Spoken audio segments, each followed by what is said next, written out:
you looking for an internet talk radio station for your podcast? Look no further.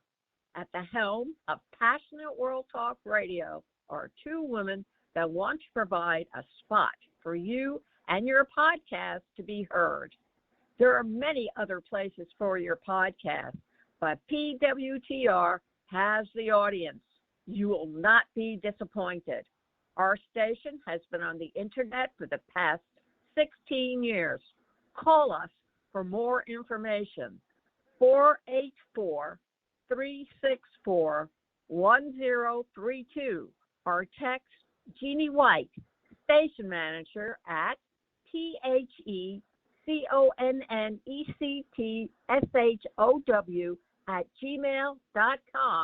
for podcast show details. Welcome to Passionate World Talk Radio. Educate, enlighten, entertain. Hello, everybody. This is Betsy Wurzel, your host of Chatting with Betsy on Passionate World Talk Radio Network, where our mantra is to educate, enlighten, and entertain. The views of the guest may not represent those of the host or the station. Folks, I always have interest in guests, and yes, I do get excited about every guest I have on. This is a different type of guest. He is an author, but the subject is different. Have you ever heard of horseshoe crabs have anything to do with science and vaccinations and the COVID-19 vaccination? And you're going to want to stay tuned to hear my guest, Bill Sargent, who is an author of 27 books. His book we're going to talk about today is Crab Wars, a tale of horseshoe crabs, ecology, and human health, which got 5-star reviews on Amazon. So check that out. I tell you what, I learn from every guest that has come on my show. I want to welcome you, William Sargent, to Chatting with Betsy. Thank you very much for having me. You're welcome. I also forgot to mention, I have to mention this. You are a consultant for the Nova Science series, and you were formerly director of the Baltimore Aquarium and a research assistant at the Woods Hole Oceanographic Institution. And you have taught at the Briarwood Center for Marine Biology and at Harvard University. That's impressive. Thank you very much. You're welcome. My mother wrote that introduction, so don't pay any attention.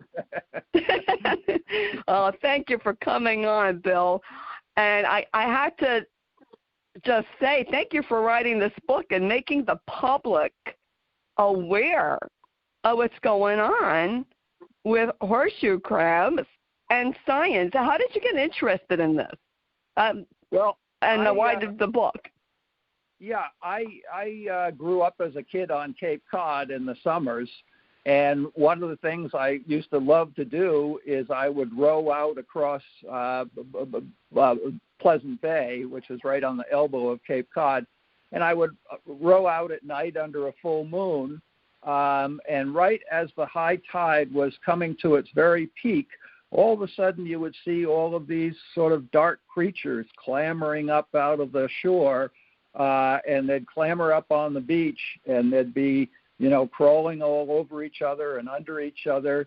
And then there'd be a very large female in the center of this pile of about 30 or 40 lascivious male crabs who were all trying to mate with her.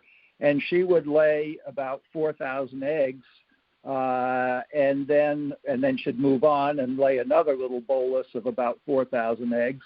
And after about a half an hour, they would all disappear back into the bay, and it would be over. And it was just you got an incredible sort of feeling of creation, because this has been going on for 450 million years. So it's very much like the little warm pool of water where life first evolved. And so I was just intrigued with them from then on. And why did you write the book, Bill? Well, that early interest turned into a scientific interest, and we actually set up a little marine biology station that would be operating in the summer, and we had kids coming in from all over the country to study the bay. And one of the first things that we started looking at were horseshoe crabs, and we realized that they were being collected. And we did a little bit of investigating, and we found out that there was a new industry that was just starting that was based on the blood of horseshoe crabs. So we started working to find out if bleeding the horseshoe crabs was going to affect their population. Theoretically, you go out and you catch the crabs and you bring them into the laboratory and bleed them, and there should be no mortality. But under industrial conditions, you'd find quite often the truck wouldn't show up and the crabs would be left out in the sun, and you'd get very high mortality. We collected a lot of information, and actually then Nova approached us about doing a film about a year in the life of a bay, and that led to my first book, which was done in conjunction with the Nova film. And then after I finished that book, I realized that there was another really fascinating book about horseshoe crabs, and by that time we had collected a lot more information about them. So I wrote the first edition of my book about the industry and some of the problems in the industry. And then, just recently, of course, we've all been through the COVID epidemic. And then all of a sudden horseshoe crabs have become a lot more important because all of the COVID vaccines and all the antibody tests have to be tested to make sure that they're free of pyrogens. And these are caused by what are called gram-negative bacteria. So that anything that's going to come in contact with the human blood system has to be checked to make sure that it's free of gram-negative bacteria. And the way we do that is with the horseshoe crab blood test. That's amazing. Yeah. And so, so it's about the only commonly used medical procedure that's based on a species of wild animal, and that animal is disappearing up and down the East Coast. I know, where you are in New Jersey and where you grew up, that's actually sort of the capital of horseshoe crabs. You get the largest horseshoe crabs and you get the most horseshoe crabs in Delaware Bay, and they get smaller as you go both north and south. So up here where I am in Massachusetts, a 20-year-old horseshoe crab might be about the size of your outspread hand. A 20-year-old female horseshoe crab in Delaware Bay would be the size of a dinner plate and might weigh about 10 pounds. Wow, I do remember, as I told you before I started recording, I remember them being huge. Now, yeah. I don't know if I thought they were huge because I was, a youngster, but they were big. They were big. Yes. It wasn't just your memory. Yeah. Yeah, they were quite large. And I have to ask you, what would you like the reader to take away from this book? Well, I think first of all, it's sort of a fascinating story, and then really an appreciation of what we owe to these horseshoe crabs. I consider them the unsung heroes of COVID-19. I mean, we've all heard of Anthony Fauci and Francis Collins, but it's really horseshoe crabs that have protected, everybody who's listening to this program, and millions of more lives have all been protected by horseshoe crab blood. And so, they're particularly valuable. A horseshoe crab, a single horseshoe crab now is worth about $1,500 if you use it for the biomedical purposes. But if you chop them up and use them for bait, they're worth about 30 cents a pound, and that's still going on. They use them for bait for scungili, which is made out of the meat of conchs, and also for eel pots. Now, I have to ask you this, Bill. If they're using all these horseshoe crabs for vaccinations and for medical, information, are they in jeopardy of being obsolete? The horseshoe crabs? Well, they are declining, and it's both because of the bait industry and also because of the biomedical purposes. So the companies admit to having about a 15% mortality, which makes me think probably the average mortality is closer to 30%, and we've seen it as high as 50%. So there is quite a bit of mortality. So would the horseshoe crabs one day be obsolete? They keep using them for scientific purposes? Yeah, they are declining. And the other thing that's been happening very recently, because of COVID, there was a scientist in Singapore, and she came up with a method of using gene splicing to produce this Limulus lysate artificially. So you don't have to use the horseshoe crabs. But the Food and Drug Administration didn't approve that for testing the vaccines because they felt they had 30 years of experience with the natural lysate, and they know it works, and they only had about 2 years of trials with the artificial form. And they found that the natural form is more sensitive, it's easier to use, it's less expensive to use, and so they didn't want to switch horses in midstream. I seldom agree with the Food and Drug Administration, but on this one, I think they made the right decision. But everybody knows that the writing is on the wall, and when we finally get out of this pandemic, it's pretty certain that the FDA will approve the artificial form of lysate. So I think a lot of the companies realize that's happening, and so they're trying to actually, collect as many horseshoe crabs as they can, and because they have to meet this high demand, and they know the industry is going to come to an end, so they want to make as much money as they can before that happens.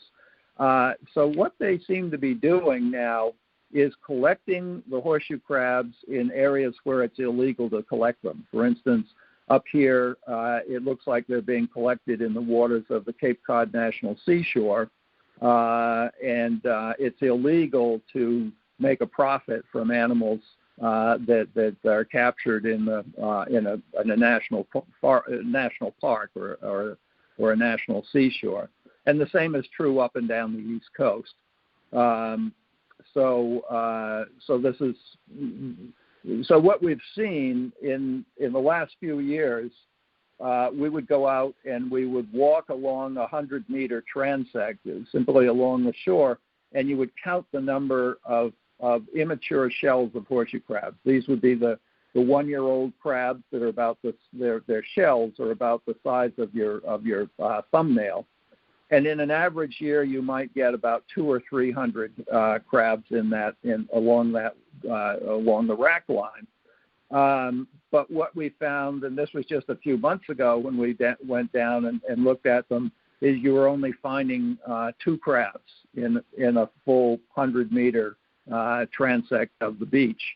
So that indicates to me what they're doing is they're collecting the horseshoe crabs in the shallow waters where they're mating.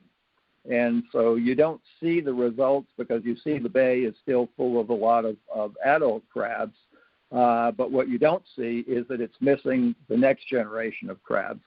So I think the companies are just sort of making a gamble. And they figure the industry is going to come to an end and the fisheries is going to come to an end. So they're making the gamble that they can catch the crabs in the shallow waters where it's easier to catch them and they can get more of them. But that's obviously it's not sustainable, and you're going to have a lot fewer crabs in the future because of it. And can you tell the audience what is the light state test?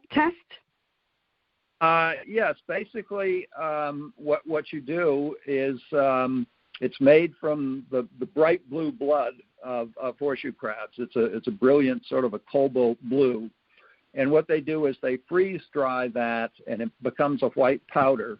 And then when they're going to test a batch of vaccines, they reconstitute that the white powder and make it back into a liquid. And then they mix it in with the vaccine, and if it turns blue and forms sort of a blob, a big blue blob, then you know that batch of vaccines has been contaminated. They used to do this with all the pharmaceutical companies would have huge colonies of live rabbits. So they might have 700 or 800 live rabbits, and they would simply take a vaccine and inject it into the rabbit. And if the rabbit kicked over and died, they knew that you had the contamination. But now we know that the horseshoe crab blood test is more sensitive and easier to use. So that's what we're using now.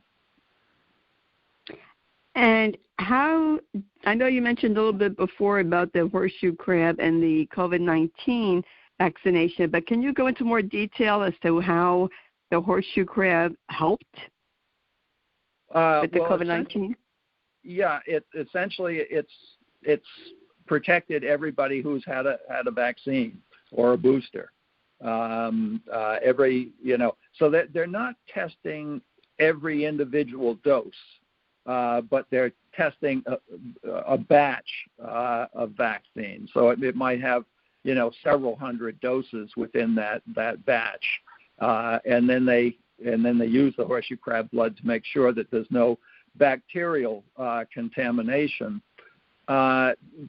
It's the bacterial contamination that can make you get all kinds of very serious neurological problems. And they found this out in 1976 during what was called the swine flu epidemic. But what happened is only a couple recruits actually in Fort Dix, New Jersey, came down with this flu, and they thought they were going to have a very bad flu year. They thought this was a return of the swine flu. But what happened is that nobody else got sick from it. But meanwhile, President Ford wanted to prove that he could do something other than pardon President Nixon, and he decided to vaccinate every man, woman, and child in the United States against swine flu. And what happened is the swine flu never occurred, and so nobody got swine flu, but people started getting these very serious neurological problems. Hundreds of people. And they found out that it was because the vaccines were contaminated with bacteria, and that was in the days when they were still using the rabbit test. But then they started using the horseshoe crab test at the same time, and they found that it was a much better way of testing it. It was easier to use and less expensive.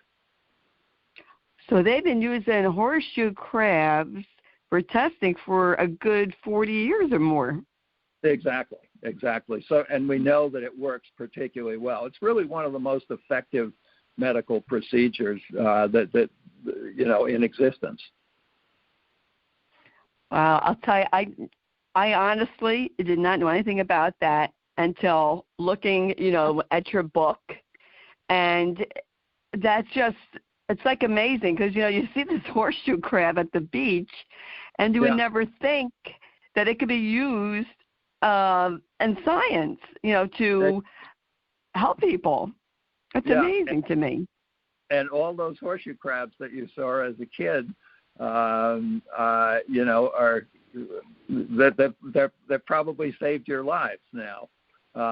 So I think it's really quite an amazing story. I'll tell you very quickly that one of the sad stories of my life is there was a scientist at the Woods Hole Oceanographic Institution, and he was bleeding the horseshoe crabs in his garage, and he wanted to start a company based on the blood of horseshoe crabs.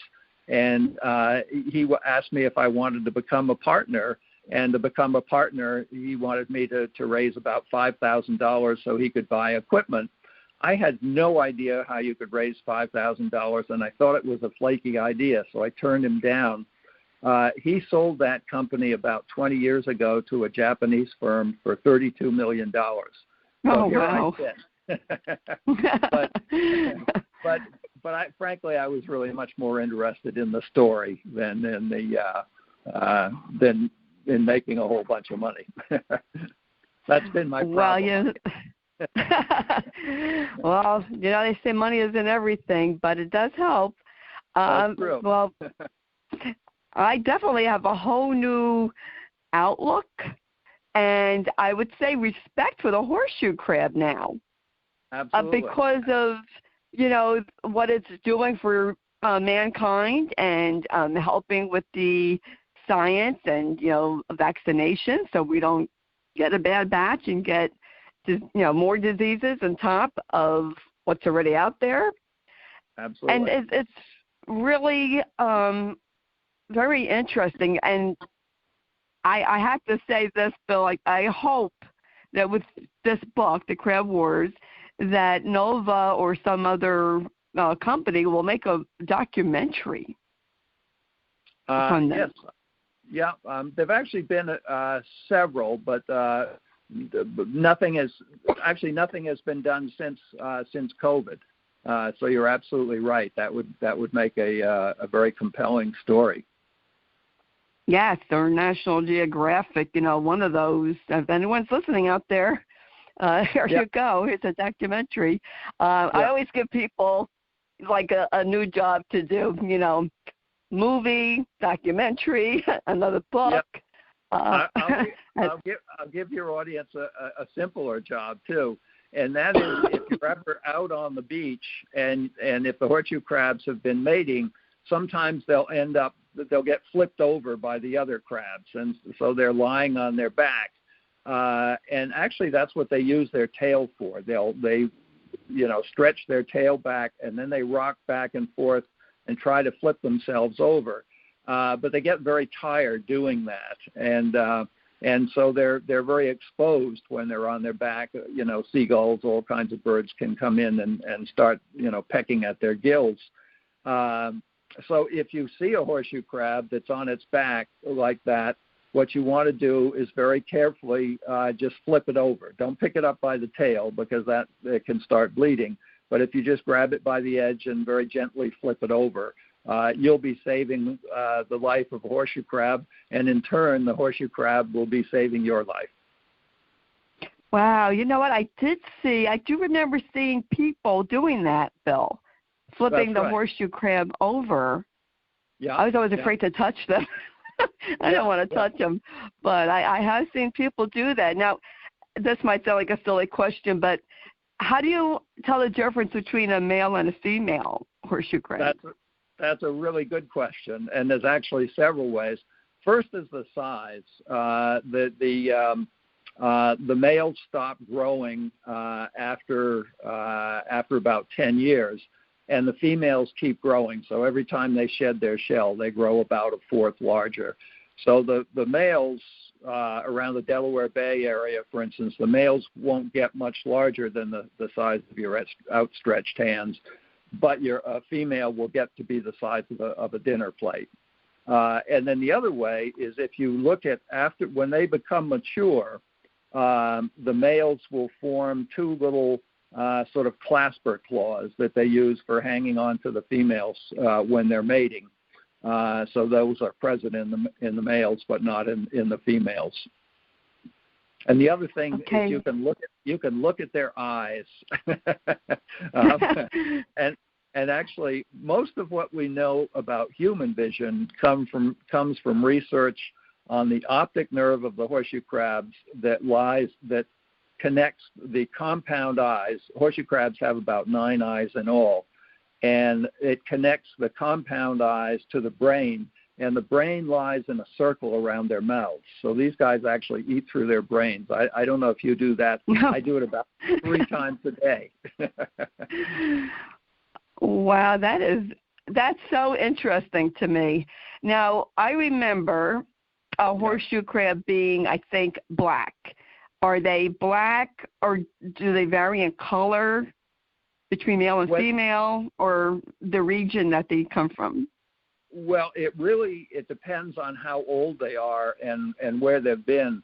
As soon as they shed their shell, they're a light gray color, and they're very healthy looking. After they've been, and since the males stop shedding their shells, and so they'll be out in the wild, and their shells get darker and darker, and they'll pick up all kinds of little crepidula shells, little boat shells, and barnacles, and sometimes mussels and things like that, and they become quite dark. And the females, because they're shedding their shells, tend to stay a little bit lighter. Oh, okay. So that was the male horseshoe crabs that I must have seen on the beach, because they were very dark. That's right. Yeah. And to me, like I said, they looked large.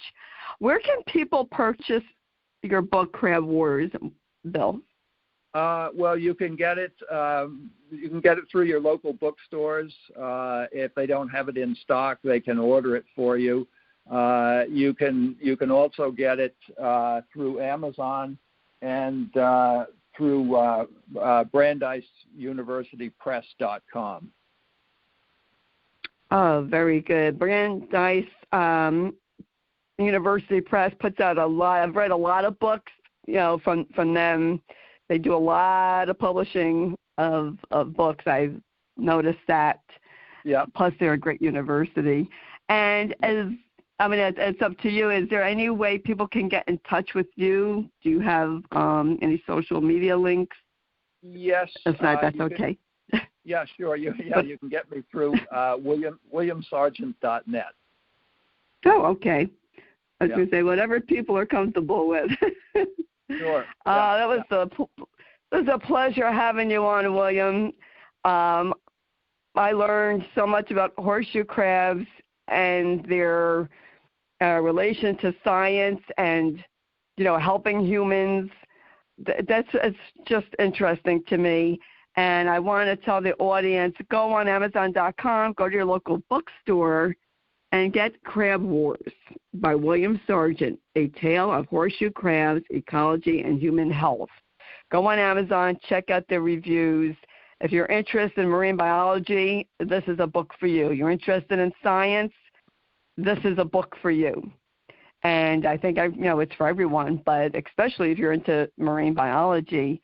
And thank you so much for coming on my show. I appreciate it. Appreciate you writing this book and sharing your knowledge with others. Well, thank you very much. This has been fun. You're welcome. Folks, if you missed any of this podcast, you can catch it again on your favorite podcast outlet. Chatting with Betsy is free to subscribe to. I am on, just to name a few, Spotify, Spreaker, and CastBox. And I want to thank Lisa Warren, president of Lisa Warren Public Relations, for arranging this interview with William Sargent. And I want to thank Jeannie White, who's the station manager, who writes the blog. Please read the blog. There'll be information there about the book, about William Sargent. And she produces the show. And I want to thank Lillian Caldwell, who's CEO of Passionate World Talk Radio Network, who makes this all possible. And folks, there are 2 public service announcements. This is November. It's National Alzheimer's Month. Please educate yourself about this horrible disease. No one is immune to this disease. There's no cure. There's no treatment. You need to educate yourself. Number 2, it is National Caregivers Month. If you know a caregiver, any kind of caregiver, please acknowledge them. Please do something special for them. Please reach out if they have children. Do something for their children who are also caregivers. My son was a caregiver. And also, have a happy Thanksgiving. If you can't have a happy one, I hope you have a peaceful one. And be kind, everyone. In a world where we need kindness, please be kind.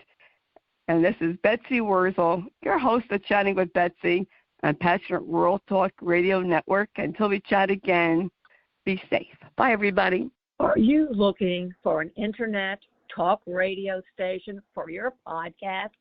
Look no further. At the helm of Passionate World Talk Radio are two women that want to provide a spot for you and your podcast to be heard. There are many other places for your podcast, but PWTR has the audience. You will not be disappointed. Our station has been on the internet for the past 16 years. Call us for more information. 484-364-1032 or text Jeannie White, station manager at PHECONNECTSHOW@gmail.com for podcast show details. Thank you for listening to Passionate World Talk Radio. You can listen to this program all over again by going over to https://passionateworldtalkradio.com.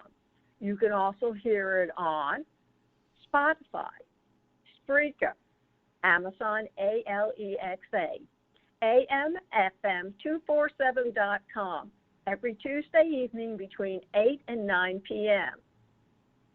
YouTube, Facebook, Facebook Live, LinkedIn, and all the other podcast directories one can find on the internet.